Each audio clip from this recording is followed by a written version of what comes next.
주께서 반드시 속히 일어날 일들을 그 종들에게 보이시려 그의 천사를 그 종 요한에게 보내어 알게 하신 것이라. 요한은 하나님의 말씀과 예수 그리스도의 증거 곧 자기가 본 것을 다 증언하였느니라. 이 안에 말씀을 읽는 자와 듣는 자와 그 가운데 기록한 것을 지키는 자는 복이 있는 때가 가까우니라. 아멘. 터키에 지진이 나가지고 한 3만 명 가까이 사람이 죽었답니다. 더 사상자가 늘어난다고 해요. 이 뉴스를 듣는데 성경에 요한계시록에 나오는 지진이 생각나는 겁니다. 여러분도 그랬을 거예요. 6장에 보면 6장에서 큰 지진이 나가지고 사람들이 다 무서워 바위 틈에 숨는 내용이 나옵니다. 또 10장에는 두 정인이 부활하자 지진이 나가지고 7,000명이 죽는 그런 내용이 나오는데 터키의 이 지진이 3만 명, 3만 명도 더 될 수 있다니까. 코로나도 그렇고 러시아 우크라이나 전쟁도 그렇고 이 지진도 그렇고 또 지진 말고 지금 이상 기후로 인한 자연재해도 그렇고 심상찮아요. 이걸 우연이라 하기에는 아이러니하게 교회는 조용한데 교회 밖에서 지식인들이 또 전문가들이 지구의 위기를 계속 경고하고 있습니다. 이러다가 진짜 지구 종말이 온다고. 생각이 좀 있는 사람이라면 이런 일이 그냥 자연스레 일어난다 생각하지 않거든요. 뭔가가 있다. 그 뭔가가 있다 할 때 뭔가와 맞춰지는 거예요. 세상은 어느 누구의 예언이나 아니면은 경정 맞춰도 잘 맞아 떨어지지 않는데 성경은 정말 잘 맞아 떨어져요. 모든 일을 그런 악으로 성경으로 맞추자는 게 아니고 그 성경의 내용을 일어나는 일들이 증가하고 있어요. 성경의 사실이다. 그 사실들이 모이면 그게 진리잖아요. 그 성경의 진리인 거예요. 처음부터 끝까지가 다 사실인데 그 사실을 이끄는 힘, 그 힘이 이제 진리입니다. 그 하나의 말씀이 진리예요.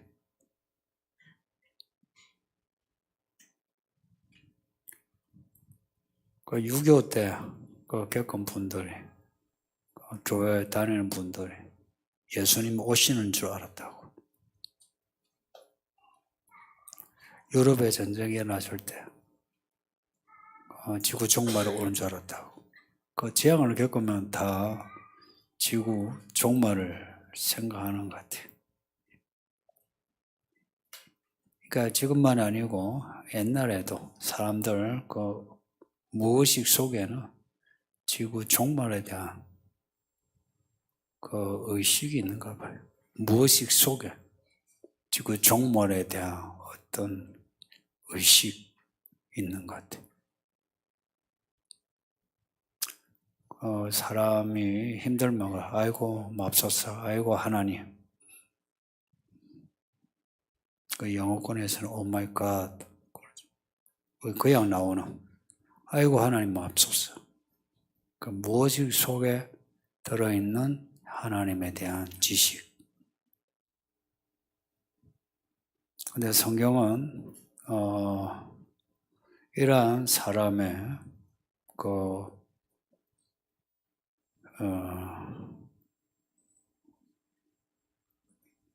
의식과 무의식 속에 있는 하나님의 그 은혜, 터치, 그리고 사람이 살아가는 이 사회의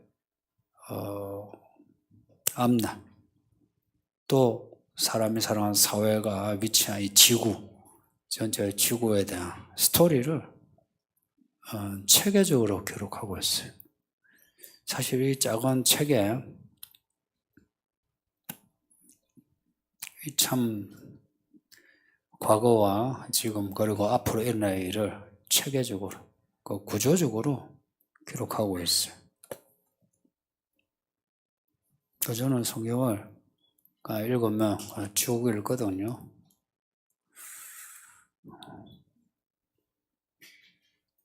요즘은 이제 책을 이제 이렇게 보다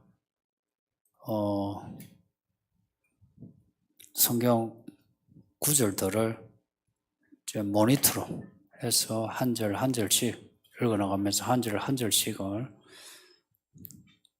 정리하고 있습니다. 그 원문하고 비교하면서 읽으면서 늘 느끼는 게 참 말씀입니다. 하나님 말씀입니다. 참 저도 성경을 참 많이 읽은 것 같은데 또 그렇게 읽으면 참 내가 이걸 놓치고 읽었다니 놓치고 읽은 게 너무 많은 걸. 이 성경이 진리는 진리야. 진리는 그 하나가 모든 걸 다 포함한다 그러죠. 포괄하는. 그러니 우리가 같은 한 구절 읽는데도 1년 전에 읽을 때하고 지금 읽을 때 이 구절을 읽고 생각하는 내용이 참 다른 거예요. 그러니까 아이들은 아이들 때 하는 반응, 어른이 하는 반응. 그러니까 이게 시간이 지나면서 생각해보니까 저도 잘하고 있는 중이에요. 말을 잘하지 않았으면 읽었을 때에 그때 그 읽었던 거, 또 읽래. 그냥 쉽게 넘어가겠죠, 그죠? 근데 어느 구절도 쉽지가 않아요. 그 구절을 생각하면 생각할수록 우물을 팔거든요. 그 우물을 파는데 사실 그 우물물이 그곳에만 있는 물은 아니죠, 그죠? 내가 우물을 팠는데 그 물이 거기에 고여 있는 건 아니죠. 밑에 흐르고 있었던 거죠, 그죠? 그러니까 말씀을 생각하면 딱 그 구절 가지고 우물을 퍼듯이 뭔가 의미를 이제 내가 깨닫는데 알고 보면 이게 다 흐르고 있는 구절마다 다 흐르고 있는 그런 의미인 거예요. 그러면은 참 이 구절 읽고 또 그 다음 구절 읽을 때마다 모든 구절에 흐르고 있는 의미, 하나님의 의미, 이제 하나님의 이야기죠. 이제 이걸 볼 때마다 참 우리가 그러니까 읽는 저 자신이 참 작고 별거 없다. 제가 이 말할 때 목사님 하면 다 알고 참 경건한 줄 알았는데 제가 목사 그래도 몇십 년 했죠. 나이도 먹고. 근데 참 허접해요.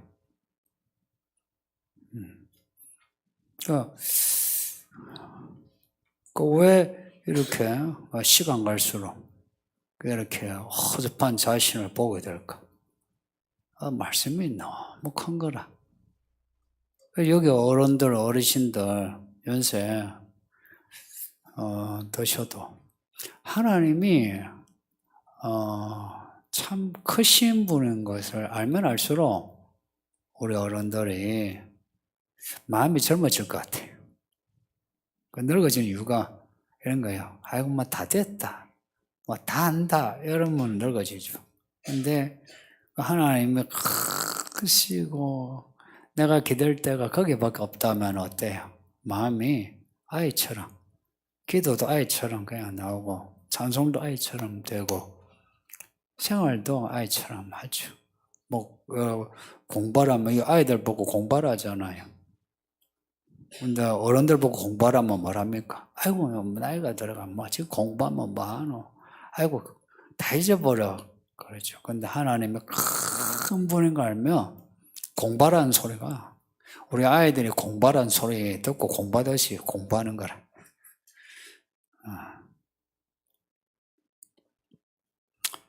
제가 최근에 이제 다시 이제 읽게 된 책이 토마스 쿤의 구조란 책이에요. 우리는 과학 혁명의 구조로 알고 있는데 그냥 구조로 알려졌거든요. 구조, 그냥 스트럭처, 구조. 우리가 이제 피상적으로 알고 있는 그 책에 대한 내용, 이제 오래되니까 기억이 그런 것만 남는 거예요. 그래서 다시 이제 읽으면서 새롭게 이제 그 책에서 알게 되는 부분들이 있어서 읽는 재미가 있어요. 진보와 과학의 문제인데, 진보란 말을 쓸 때는 그 과학관에서 혹은 과학적일 때에 진보란 말을 쓴다는 그 말을 해요. 그게 과학적이지 않으면 진보란 말을 안 쓰는 거예요. 그리고 그 진보는 구조라는 말, 구조적이다는 거예요. 그게 그냥 우연히 어디서 떨어져 가지고 과학혁명이라는 게 아니고 구조 속에서 혁명이, 그리고 진보가 진보를 이루려면 구조적이어야 한다. 모든 혁명은 그 구조의 발산이다. 근데 아침에 제가 그 진보 간단히 언급했는데, 진보와 성경은 무슨 관계냐? 빌립보서 이야기하면서 믿음의 진보도 있다 했어요. 말 그대로 진보. 우리가 말하는 진전, 어떤 과정, 프로그레스라죠. 이 프로그레스나 이 진보, 그런 믿음은 어떻게 진보를 나타내느냐? 교회를 잘 안 다니다가 나와요. 오전만 하다가 오후에 나와요. 기도를 안 하다가 해요. 성경을 안 읽다가 읽어요. 한 장 읽다가 두 장 읽어요. 이게 진보예요. 진보라 해요. 근데 아침에 말씀드렸지만 믿음이 자랐다. 믿음이 성숙했다. 이건 좀 달라요. 이건 내가 옛날보다 교회를 더 잘 다녀도 믿음에 성장했다. 이런 말은 잘 안 해요. 하긴 하지만 뭔가 좀 어색해요. 믿음이 자랐다, 성장했다 할 때는 내게 무슨 변화가 있을 때 그렇게 해요. 그 변화가 성경을 한 장 더 읽고 이런 것보다는 내 내면의 변화, 사람 간의 관계의 변화, 하는 일을 하는 태도의 변화, 이제 이걸 성숙이라 해요. 교회에 일주일에 한 번만 왔다가 두 번 오면 진보는 있는데, 믿음에 성장하려면은 변화를 이야기해요. 변화. 성경은 변화를 되게 강조합니다. 그 변화를 기억하라고 해서 하나님이 아브라함을 아브라함, 야곱을 이스라엘, 사울을 바울, 그렇게 그 방점을 찍어주는 거예요. 그 우리가, 제가 상호인데, 사호. 좀 이상하죠.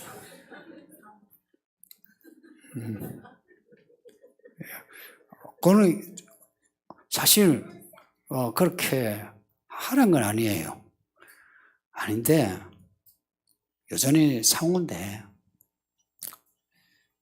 상호의 모습이 달라져야 하는 거예요.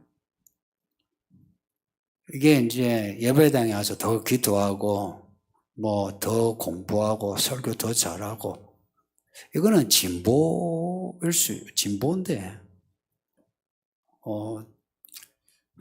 목사로서의 목사다움 할 때는 좀 다르죠.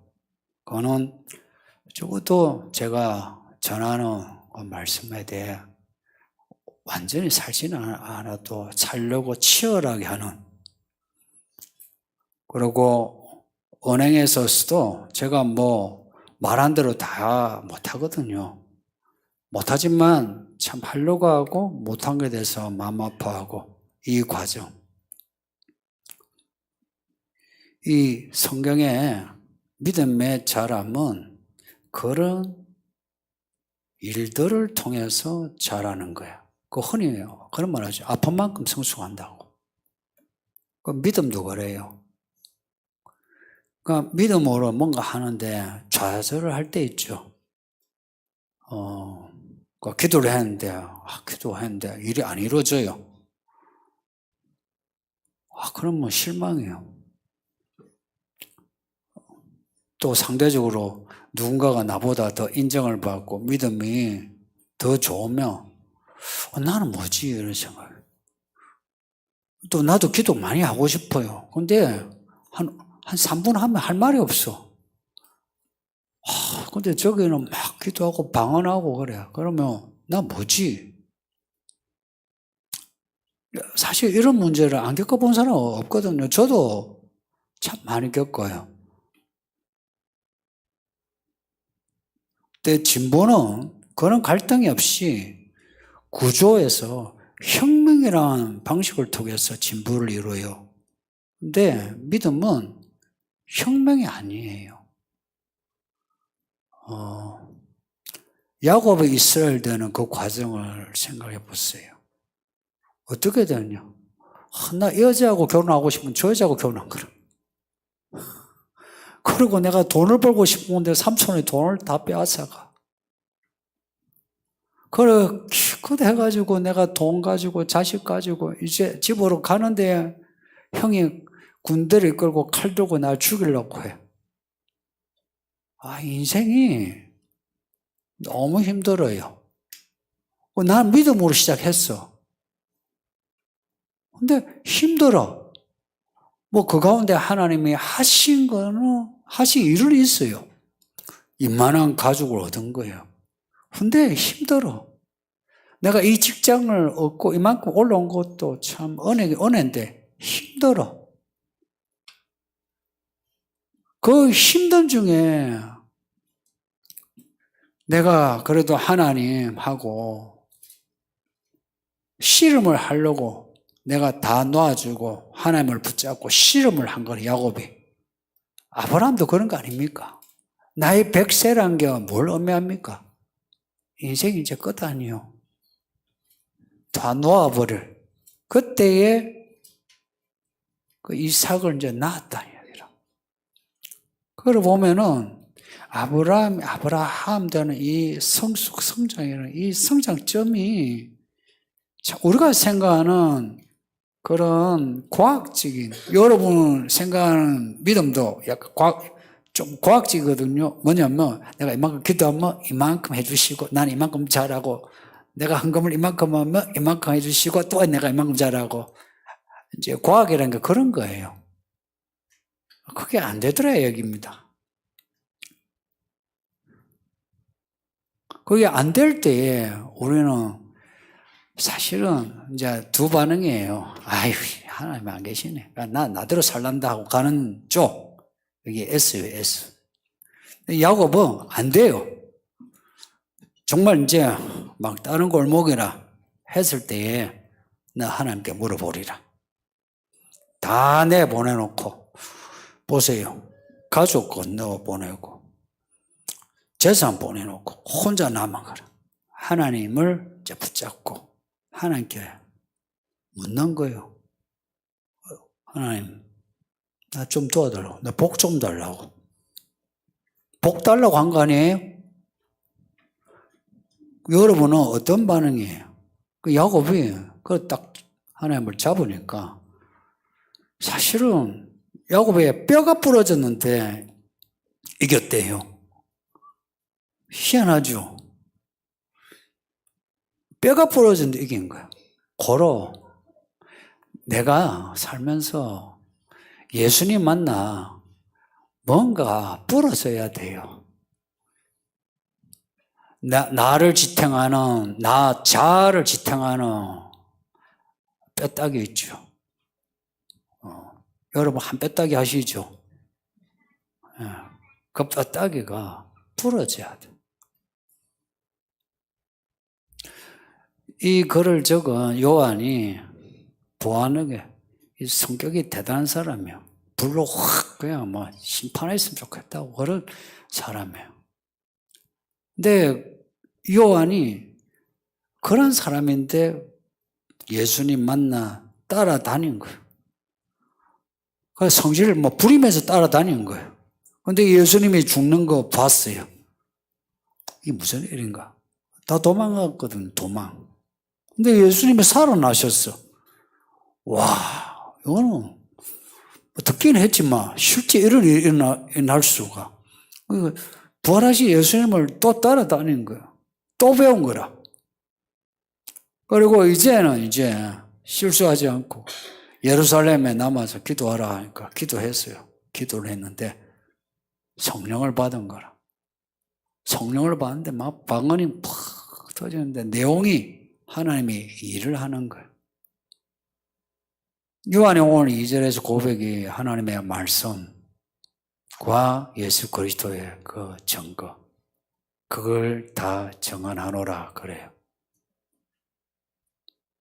그 요한이 이런 그 사도가 되기까지 과정이 성경에는 기록되지 않는 행간의 의미들이 너무 많은 거라. 성도님들. 우리가 오늘 한 주하고 예배하고 또 다음 주를 보죠. 이 한 주간의 시간을 그냥 보내지 마시고 야곱처럼 한번 실험도 해보시고 아브라함처럼 하나님이 해주신다 했는데 하갈과 이스마엘 보면서 저 하갈과 이스마엘은 어찌해야 되는지 그러니까 내가 내 나름 살아온 산물에 대해서 어떻게 해야 되는지 고민도 해보시고 또 이 말씀에서 뭔가 하라 이러면은 한 번도 해보지 않은 일도 한번 내가 해보시고 그래서 다음 주 오셨을 때에 뭔가 특별히 했더니 막 이렇더라 하고 뭔가가 깔쌈한 어떤 그 결과물 가지고 오지 않아도 여전히 그 문제를 그대로 안고 있어도 그러한 그 문제, 그 우리 믿음의 문제의식을 가지고 산다면 그게 성장하는 과정입니다. 지금 자라야 합니다. 지금 보기 시리즈를 이제 지난주부터 하는데 이거는 14장에 잘 자라는 곡식에 대한 그 말씀을 모티브로 해서 설교하는 거예요. 자라기 위해서.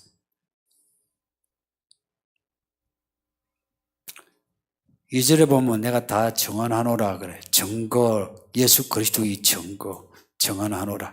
사실 같은 단어예요. 스테반의 순교자잖아요. 그 순교자란 말도 정언, 정인, 증거 같은 단어예요. 같은 헬라예요. 같은 단어에서 나오는 단어들이에요.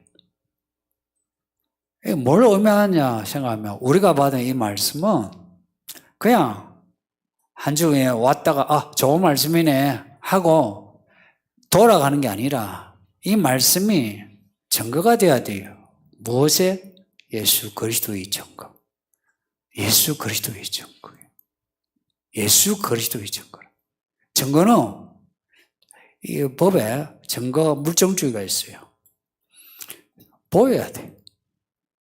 그러니까 이 말씀이 야가 내 삶에 나를 이끌어가는 힘이 되어 나에게서 예수 그리스도가 나타나야 돼요. 야가. 그 남편이 아니면 아내가 아니면 부모가 자식이 보고 달라졌네 하는 거예요. 여러분 이제 달라졌네 이런 말 듣기 위해서 교회 가야 돼. 교회 안 가면 당신 지옥 가. 이제 이런 말로 자꾸 증거를 받으려 하죠. 근데 성경은 그런 증거를 말하지 않아요. 증거는 야곱이 있어야 돼요. 우리 자신이에요. 우리 자신이라. 야곱이 이스라엘 되었을 때에 아무도 야곱을 보고 이스라엘을 하지 않았어요. 하나님만 이스라엘을 했지. 다 야곱이요 그냥. 근데 내가 하나님과 씨름을 한 이 일, 씨름을 해서 사실 이긴 건 아닌데 이겼다 하시니까 이긴 거예요. 그러니까 씨름을 했다는 이 사실, 이게 감춰진 거 아니에요. 근데 이스라엘, 나중에 이스라엘로 나오죠. 계시란 게 그거예요. 사실 이 계시는 그냥 내용에 있어서 하나님이 우리가 모르는 거 가르쳐 주신다라고도 할 수 있지만 이 계시를 받은 우리는 이 말씀이 우리 속에서 이게 안에서 땅 속에서 씨앗이 심겨지면 안에서 부단히 씨름하잖아요. 그 씨름을 이겨내야 싹을 내는 거 아니에요. 그 부단한 그 씨름을 끝에 우리가 말씀에 싹을 내고 그리고 꽃을 피우고 열매를 맺는 이게 계시의 증거입니다. 요한은 이걸 해낸 거라. 그래서 뒤에 뭐라고 고백합니까? 내가 예수의 나라 환난 참음에 동참했다고. 그런 거예요. 그러니까 우리가 믿음으로 산다, 하나님의 일을 한다 할 때 뭔가 거창하게 생각하는데 사실은 거창하지 않아요. 왜냐? 하나님 내 속에 계시거든. 우리가 함께 하시거든. 그러니까 하나님의 일이란 게 참 내가 받은 말씀에 내가 증인이 되는 게 하나님의 일이에요. 그래서 이 교회 여러분이 사실 특별히 뭘 프로그램에가 하시는 거 없잖아요. 뭘 한대 가지고 헌금을 내는 것도 아니고. 그럼에도 우리는 진보를 넘어서서 성장해야 된다는 이 과제는 이제는 이런 게 반드시 속히 일어날 일들 앞에 있기 때문에 우리의 성장은 반드시 속히 성장해야 되는 거예요. 그걸 해내는 길이 첫 번째가 성경 읽는 거예요. 그리고 듣는 거는 배우는 거거든요. 읽고 읽어야 돼요. 성경을 읽어야 돼요. 그냥 읽어야 돼요. 아이들에게도 읽어야 돼요. 어른도요. 그냥 읽어야 돼요. 특별한 의미 부여하기 떠나서 그냥 성경을 읽어야 돼요. 그리고 들어야 해요. 그리고 들은 거 야가 행동해야 돼요. 행동해야 된다고. 그렇게 할 때 하나님이 복 있는 사람 만들어줍니다. 사람들은 잘 모르죠. 그런데 하나님은 너를 이제 이스라엘을 하리라. 하나님이 그렇게 하신 것처럼 우리를 복 있는 사람으로 딱 복의 옷을 입혀주시고 시간이 시간이 지나면 복이 나타납니다. 그럼 복 있는 성도 되세요.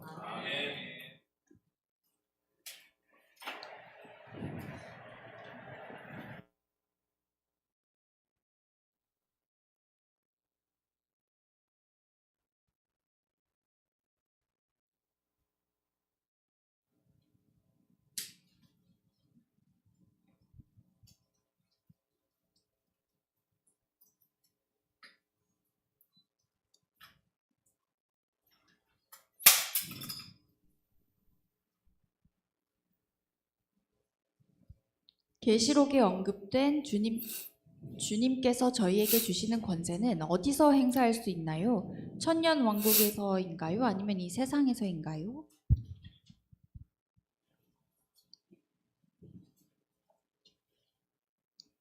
예수님이 우리에게 주신 권세가 무슨 권세인지 아세요? 질문 예쁘게 잘 하셨는데 무슨 권세인지 아세요?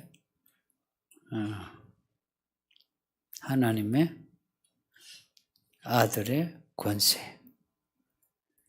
권세 중에 권세는 하나님 보고 아버지, 아빠 이 권세입니다. 그 아이들 어디서 얻어맞으면 아버지한테 고자질 하듯이 우리가 어디서 터지면 하나님께 가서 고자질을 하는 그 권세. 권세 중에 권세는 하나님을 아버지로 부르는 권세. 언제부터 불러야 돼요? 어디서부터요? 여기서. 지금 여기서. 권세는 지금 여기 있어요. 그 하나님이 아버지라면 이 아버지가 돈 있고 권력 있으면 또 이두박근 삼두박근을 해서 힘이 있으면 어떻게 해요? 아들이 와서 고자질하면 어떻게 해요? 누가 가보자 해서 해결하죠.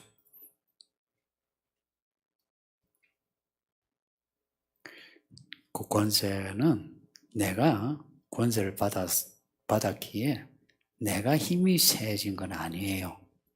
이걸 좀 확실히 해야 돼. 내가 힘이 세진 건 아니에요. 내가 힘이 세지가 그래 내가 한번 해볼까 아니고요. 아버지 하나님의 은혜 받는 권세예요. 아무나 못 받아요. 게다가 내가 하나님의 일을 하죠. 그럼 하나님의 종이죠. 혹은 하나님의 나라가 돼요. 혹은 하나님의 제사장이 돼요. 하나님의 사람 돼요. 이제 그렇게 되면 그에 맞는 옷을 입혀줘요. 제가 목회하면서 항상 느끼는 거예요. 그냥 이상호라는 사람 자체를 보면 참 별볼일 허접한데 저를 주의 종으로 세웠거든요. 교회 종으로 세웠어요. 전도사 때, 부목사 때. 그리고 개척하고 지금 이 담임 목사 때 딱 맞는 옷을 주셔 사람들에게 수치당하지 않게끔 해주세요. 무엇이든지 그 말씀도 그렇고요, 생활도 그렇고, 돈도 그래요, 건강도 그래요. 그러니까 거기에 맞게끔 하나님이 해주시고요. 또 내가 말씀을 전하잖아요. 그러면 성도 개개인에게도 말하는 게 있어요. 그게 설교일 수도 있고 권면일 수도 있고 명령일 수도 있고 말하면 하나님이 그 말을 그런 게 있잖아요. 제가 말하는데도 그 말을 하나님이 말씀하는 것처럼 효력을 내게 해주세요. 그래서 예수님은 그러셨어요. 정말 내가 하나님의 종으로서 살 때에는 땅에서 묶어달라면 아버지 하나님 묶어주신대요. 여기서 풀어달라면 풀어주신대요. 거기에 우리가 흔히 고민을 이게 하나님 뜻이냐 아니냐 그런 고민하죠. 사실 그런 고민을 넘어서서 우리가 하나님의 사람이라면 그렇게 해주신대요. 그게 내 권세. 근데 만약 그런 믿음, 그런 역할을 내가 떠나면 그러면 나는 또 아무것도 안 돼요. 그래서 수치를 당해요. 이 두루마리 옷을 지켜라 그래요. 왜 그런 말씀 하겠어요? 우리의 구원 혹은 우리의 권세는 우리 자신에게 있는 게 아니고 입혀 주신 은혜 주신 권세는 우리 것이 아니에요. 실은 하나님 것이에요. 청지기로 우리에게 주신 거예요. 근데 그 청지기가 제대로 청지기 안 하면 빼앗아가요. 빼앗아가는 것은 여러분이 아셔야 돼요. 아주 내 것으로 여기면 그러면 어찌 되느냐? 그게 교만이에요. 그리고 천년왕국 이런 질문을 하셨는데 왜 이런 질문을 천년왕국 왜 여기서 나올까? 왕노릇 한다고. 여기서 하나님의 자녀로서 왕노릇 그러니까 하나님의 사람은 왕이에요. 왜냐? 아버지 하나님의 왕이신데 내가 아들이면 왕이죠. 그죠? 왕이에요. 여기서 왕노릇 못하면 천국 없습니다. 명확하게 이야기해야 돼요. 여기서 내가 왕노릇하는 믿음이 아니면 저기서 왕노릇 못합니다. 그래서 지금 여기서 왕노릇하는 거 이거 훈련해야 돼요. 처음부터 안 되잖아요. 처음부터 안 돼요. 가끔 처음부터 하려고 해요. 나도 하나님 믿는데 하면서 귀신은 나가라 그래요. 나가대요? 나가요. 내가 자라야 돼요. 참 하나님은 아버지가 맞아요. 자녀는 자라야 되는 거예요. 그래서 늘 자람에 대해 말씀해요. 하나님 나라 비유 보세요. 심었는데 열매가 맺히더라. 장성한 분량으로 자라라. 너희가 이제 선생이 되어야 되는데 아직도 초보에 머물렀구나. 뭘 말씀해요? 자라라는 거예요. 그러니까 자라는 게 권세가 자라는 거예요. 믿음의 권세. 이건 믿음이 자라야 권세가 생겨요. 어설프게 나 하나님 자녀니까 내가 예수 이름으로 명령하면 된다 하는데 되고 안 되고는 하나님께 달려 있어요. 그런데 이걸 정확하게 이야기하면 내가 믿음이 자랄수록 권세는 커진다. 그리고 믿음이 자랄수록 그리스도의 예수 이름을 가지고 살잖아요.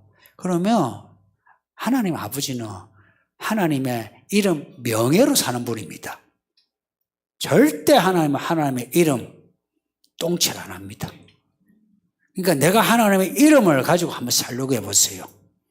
우리의 몸뚱어리, 돈, 자녀, 가정이죠. 내 하는 일, 하나님이 터치하십니다.